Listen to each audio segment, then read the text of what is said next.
পুজোর আগেই বসিরহাটে সারা বছরের জন্য নতুন ট্রাফিক নিয়ম। দুটি গুরুত্বপূর্ণ রাস্তায় চালু হলো ওয়ান ওয়ে। মহাপুজোর আগে যানজট মুক্ত শহর গড়ে তুলতে বড় পদক্ষেপ নিল বসিরহাট পুলিশ জেলা। তবে এই নিয়ম শুধু পুজোর সময়ের জন্যই নয়, স্বাধীনতার পর এই প্রথম বসিরহাটে চালু হলো স্থায়ী ওয়ান ওয়ে ট্রাফিক ব্যবস্থা, যা সারা বছর কার্যকর থাকবে। নতুন নিয়ম অনুযায়ী বসিরহাট শহরের দুটি গুরুত্বপূর্ণ রাস্তা হেলমেট মোড় থেকে শহীদ দীনেশ মজুমদার মোড় রোড হয়ে বিবেকানন্দ মোড় থেকে মার্টিন বার্ন রোড পর্যন্ত প্রায় 10 কিলোমিটার এলাকা একমুখী পথে চলাচল করবে। পুলিশ প্রশাসনের আশা, এর ফলে শহরের প্রাণকেন্দ্রে যানজট অনেকটাই কমবে, জরুরি পরিষেবার কাজ আরো সহজ হবে।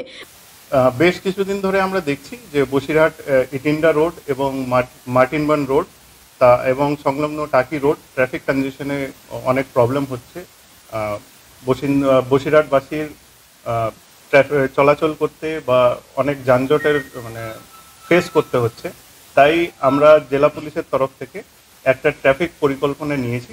বসিরহাট মহকুমা আদালত, মহকুমা শাসকের দপ্তর, সুপার স্পেশালিটি হাসপাতাল, সরকারি বেসরকারি দপ্তর, বহু গুরুত্বপূর্ণ স্থানে প্রতিদিন হাজারো মানুষের আনাগোনা। এছাড়াও নিত্যযাত্রীদের অভিযোগ ছিল যানজটের কারণে প্রায়শই ট্রেন বা অফিসে সময় মতো পৌঁছানো সম্ভব হতো না। এই দীর্ঘদিনের সমস্যা সমাধান করতেই বসিরহাট পুলিশ জেলার এই উদ্যোগের সূচনায় উপস্থিত ছিলেন police super doctor Hossain Mehedi Rahman, অতিরিক্ত police super Partha Ghosh, DSP traffic headquarter Subrata Kumar বারিক।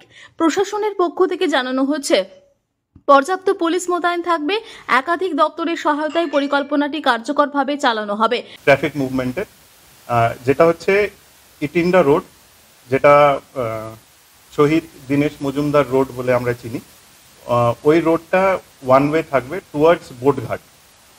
আর Martin Burn road one way থাকবে পায়েল মোড় থেকে হেলমেট মোড় অব্দি। আর কানেক্টিং যেটা রোড আছে ইটিন্ডা রোড আর মার্টিন বার্ন রোডের, ওইটা থাকবে one way from Boatghat to Payel মোড়, যেটাকে আমরা বিবেকানন্দ মোড় বলেও চিনি। একাধিক দপ্তরের সহায়তায় পরিকল্পনাটি কার্যকরভাবে চালানো হবে। প্রাচীন বনেদি দুর্গাপুজোর শহর বসিরহাটে পুজোর আগে শুরু হওয়া এই নতুন ব্যবস্থা কেবল উৎসবের ভিড় নিয়ন্ত্রণেই নয়, সারা বছরই শহরের যাতায়াত ব্যবস্থায় স্বস্তি আনবে বলে আশা স্থানীয়দের।